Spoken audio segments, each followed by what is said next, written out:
saw Ariane walking past me down the hall. You sure it was her? How many high school girls do you know with blue hair? Good point. I wonder what she's doing here at 3 a.m. Doesn't matter. Guess not. Any word? Nothing. She's still in surgery. I want to say something to Stacy's folks, but don't know what to say. Maybe you should wait until...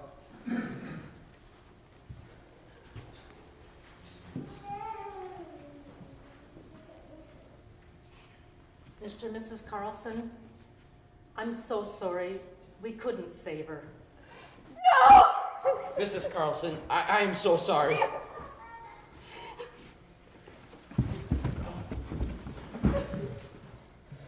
Would you like to see Stacy? Yes, of course.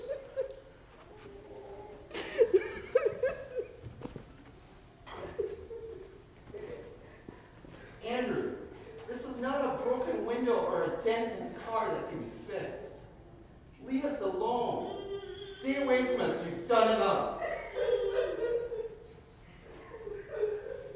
Come on, Andrew. There's nothing we can do here. She had no right to. Yes, she did. Andrew, are you all right? I'm fine. No, I'm not. Stacy's gone, Mom, and it's all my fault. Oh, Andrew, I'm so sorry. But it's not your fault. It was an accident.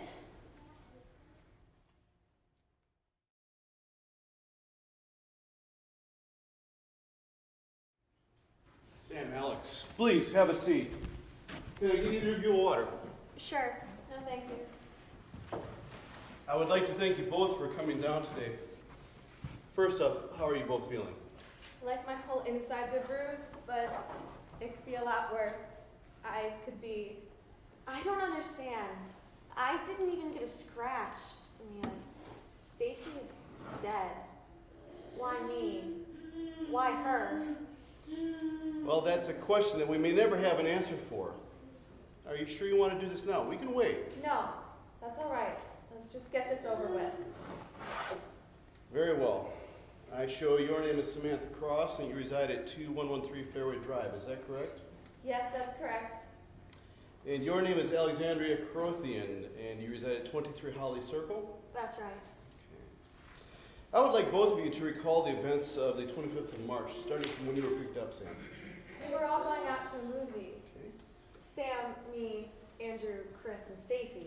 Okay, that would be Chris Myers, Andrew Conrad, and Stacy Carlson. That's right. We were going to Star Cinema, What movie did you see? the new Hunger Games movie. We were teasing the guys that we were going to see a chick flick. They were sweating until we told them our real choice. Okay. Well, I would like you to go back. Now, Sam, were you the last one to be picked up that night? Not really. Me and Alex were going to sleep over at Stacy's, so we both met at Stacy's. Okay. How was everyone acting? Was anyone acting strange or acting out of sorts? You mean like, had anyone been drinking or smoking? Well, yes. No, not just that.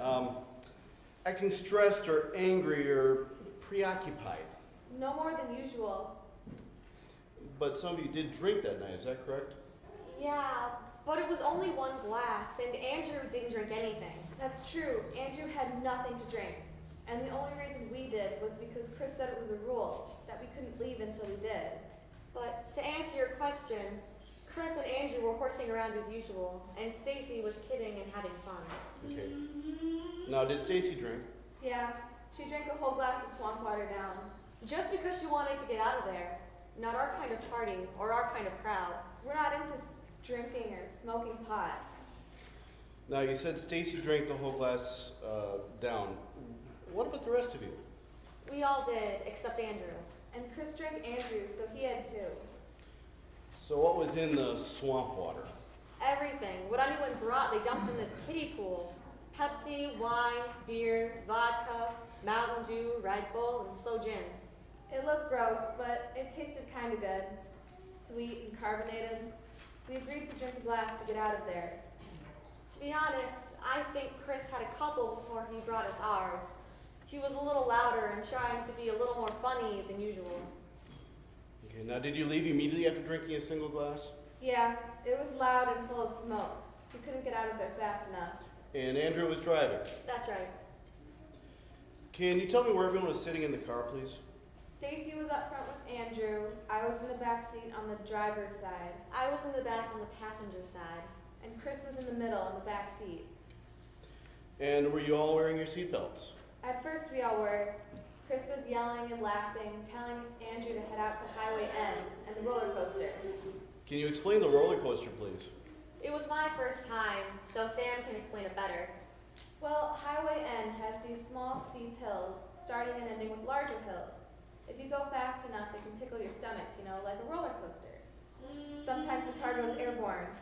All the kids have done it. So you proceeded out to Highway N to do the roller coaster, and so what happened next? We got there, and all of us were laughing. We were playing a stick CD. Andrew and Chris were doing their impersonation of Mr. Roboto. We did the first run. Stacy and I hit our heads on the car roof. We were just having fun. I was laughing so hard I thought I would pee my pants. Well, then what followed?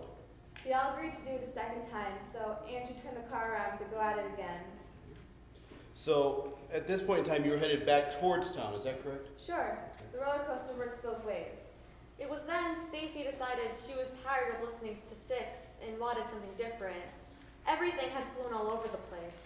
That's when she unbuckled her seatbelt, so she could find her iPhone. Now, had Andrew observed Stacy was out of her seatbelt? I don't think so. He was backing up and turning around. Then he floored it. Stacy was bouncing up and down, screaming in laughter as we went over the first hill. On the second hill, she must have bounced into Andrew. I heard Andrew shout, "Hold on." We were all still laughing when the gravel started hitting the sides of the car. We started to swerve. It all happened so fast, but for a moment, everything was in slow motion. Cell phones, CDs, Coke cans, and makeup kits seemed to float in midair. I heard a crack and then screaming. Then my face slammed against the side window. There was so much screaming. And then the silence as the car rolled the second time. I was on the floor and somebody was on top of me. I hit my head and must have been knocked out. So, what's the next thing you do remember, Sam? I felt someone dragging me. I opened my eyes and it was Andrew. His left arm was hurt. Chris was on top of me, groaning. Finally, he crawled out of the car and helped me out. Andrew, his nose was bleeding. The blood was gushing out. Chris found his cell phone and called for help. Andrew laid me on the side of the hill. He looked back at the car. It was upside down. And when he went, He picked up Stacy. She was so white and limp. He carried her over to us and just sat down and rocked her in his arms. We could hear the sirens and saw the flashing lights. My stomach started to turn and I must have passed out because the next thing I remember is being in the hospital with my mom holding my hand. you did pass out. Andrew was hurt and bleeding. So was Chris. And Stacy, well, she was. I was dazed, confused, wondering why I was standing there unhurt. Why? How? Now, Alex, do you remember anyone saying anything else on the side of the hill before help arrived? No, wait, Andrew, when he first sat down, I think he said something like, "Not now, Lord. Not now." He was sobbing, so I can't be sure.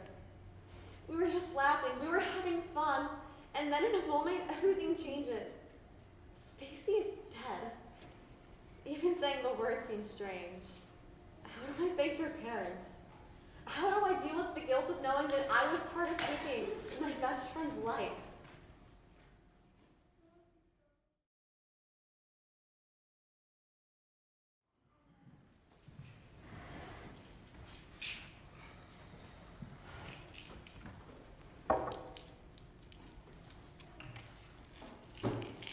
Take these. They'll help with the pain. Thanks, but I don't think these will help with my pain. Does it hurt? Yeah, throbbing pain. You need to get some rest. Why don't you go lay down for a little bit? I can't sleep, not with everything, with Stacy. I'm sorry, Andrew. So am I, for everything. I know you don't see it now, but time will help you heal. Time doesn't cover killing someone you love. It was an accident. Yes, it was an accident. And that means it was not your fault. Do you understand? I understand, but it all comes back to the fact that I was driving. I agreed to do the roller coaster. I lost control of the car. But you didn't mean to. That makes it an accident. Yes. Right? Yes, Jennifer, you're right. Now, it's late, it's early, I don't know, but you need to get back to bed. I am kind of tired. Okay, go on up. I'll be right there to tuck you in. Love you, Andrew. Love you too.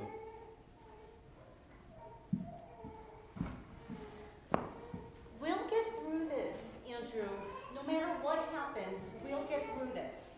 I don't know if I want to. I feel like I'm engulfed in a black fog. This too shall pass. Will it, Mom? I don't see the pain in my chest going away. That pain will be there whenever I see Stacy, our friends, our special places. I know you're hurting right now, and you will be tomorrow, and the next day, and the day after that, but one day you'll wake up, and you'll hurt a little less, and you'll smile again, maybe even laugh. Maybe you're right, but I just don't see it now. Maybe you're not supposed to, but praying will help. Praying won't bring Stacy back. Praying won't change the fact that I killed her. You didn't kill her! Pray for healing, Andrew. Not just for yourself, but for everyone who's hurting from losing Stacy. I'll pray for everyone else, but not for me. I don't deserve it. Lord, I'll pray for him.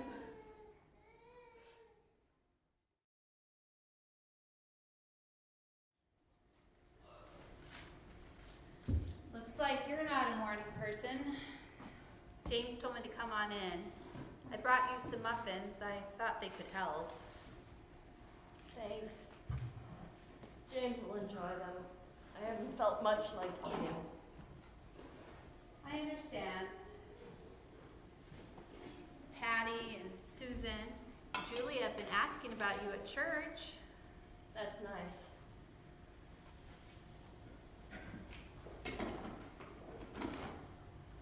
Maybe it's time, Liz. Maybe it's time you came back to church.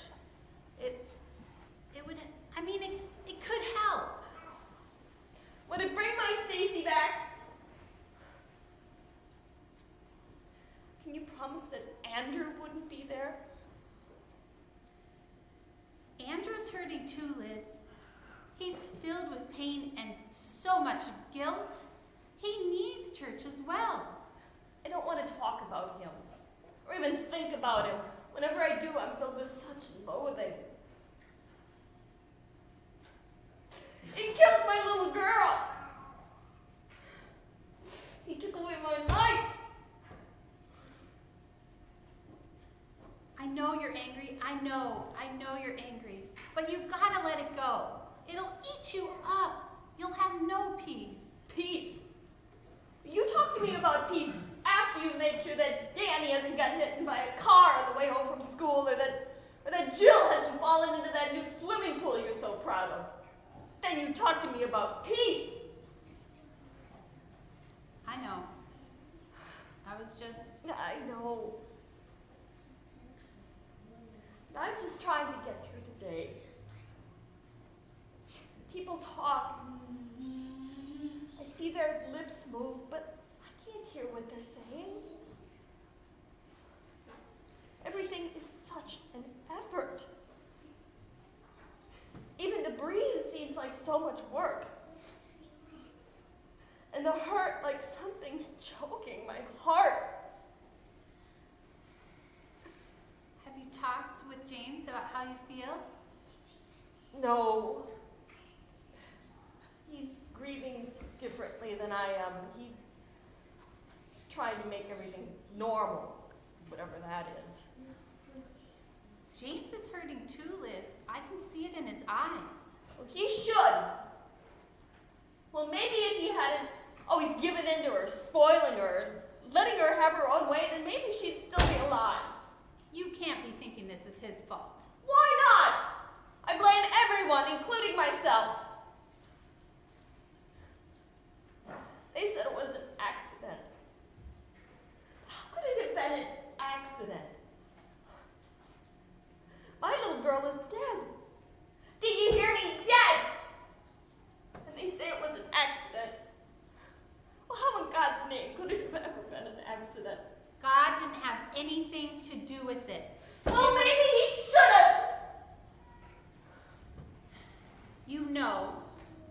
least you knew God didn't have anything to do with it.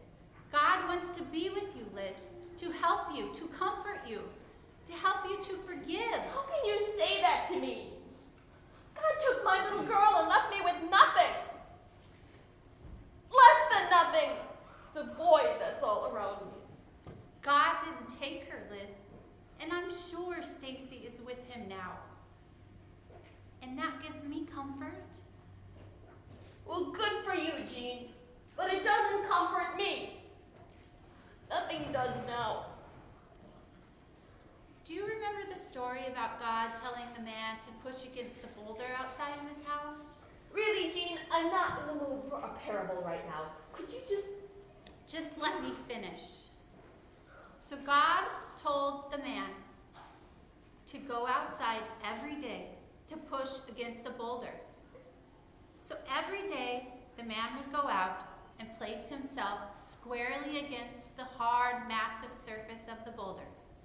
And he would push. From sunup till sundown, he would push with all his might.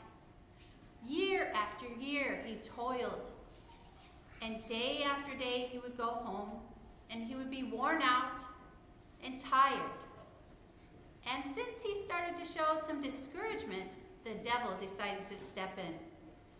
He placed thoughts into his weary mind. He said things like, "Oh, you don't need to push so hard. Don't kill yourself over this. Maybe minimum effort would be good enough." So that's what the man planned to do. But he decided to go to the Lord in prayer. He said, "God, I have been pushing year after year on this boulder, and it hasn't moved an inch. Why am I working so hard and killing myself over this? Why am I failing? What have I done wrong?" And God responded compassionately and said, "My son, I asked you to push against the boulder. Your calling was to push. Never once did I expect you to move the boulder. Your calling was to be faithful, and that you have done. You have been faithful and obedient, and you have come to me thinking that you have failed. But is that really so? Look at yourself. Your arms are massive and strong. Your hands are callous from the constant pressure. Your back is tanned and muscular, and your legs are massive and hard. Through much opposition, you have grown. Your abilities now surpass that which you have started with. And so, my son, I asked you to be faithful and to trust in my wisdom, and that you have done. So I, my son, will move the boulder."